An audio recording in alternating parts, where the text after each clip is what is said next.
Guys welcome to snack art किपर background को draw tool माध्यम काटिबे ता आपन को कहबा जाउछे चलंतु देखिबा।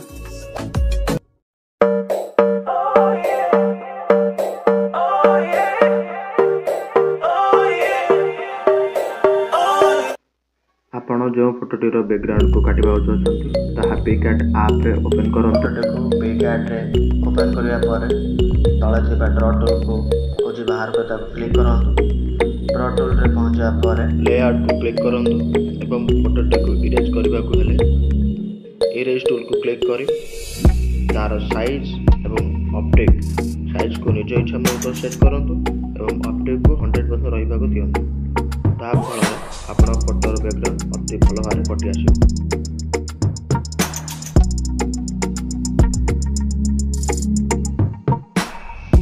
मते पिक रो मझिरो बाहर काटे पे भल लागे तो मो इच्छा मुताबिक मो निजे कर देली। आपण जदि बाहर भीतर को आनिया पे इच्छा अछि तेबे आपण निज अनुसार काटिबे। काटु काटु जदि आपण किछि भूल होई जाय किबा फोटो ऊपर को आसी तेबे आपण बैक बटन को क्लिक करी ताको पुणी सुधाई पारिबे।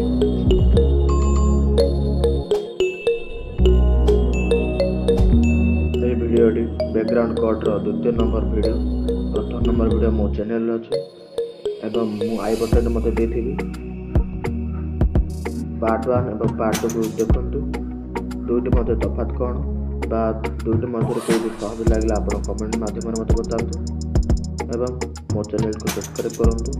सब्सक्राइब करबा द्वारा मोटिवेशन आस्ता है एवं लाइक शेयर कमेंट कर दियंतु। मु जानि छी वीडियो गुडी को बहुत लेट रे आसुचे कारण मते समय बले मु करि पारु एतिपति मु बहुत दुखित। I am very sorry.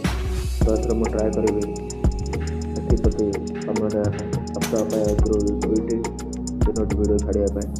Background eraser part 1 एवं पार्ट 2 मते पार्ट 1 टी भल अछि काई समय सबट बळबा एतरे बहुत शीघ्र कटि जाउछे एवं ड्रॉ टूल माध्यम रे बहुत लेट कटुछे बा निजे करबा पड़ुछे। कहबो गले पार्ट 2 रे किछि शिक्षा मिले काई ना निजे काटिबे।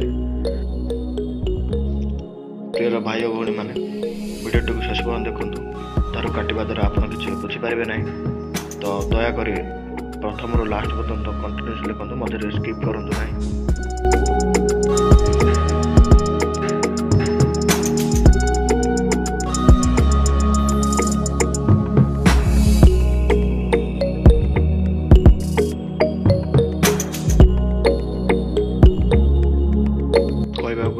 बैकग्राउंड नॉइस आसुचे तो से मो बहुत दुखित अटे।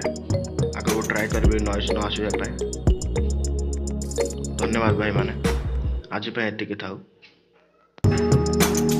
वीडियो तले सब्सक्राइब बटन को क्लिक करंतु एवं बेल आइकन को दबाई दिंतु ऑल आइकन रे क्लिक कर दिंतु जहाँ फल मोर नुआ वीडियो गुड़िक आपण पाखे बहुत सहज पहुँच जाए।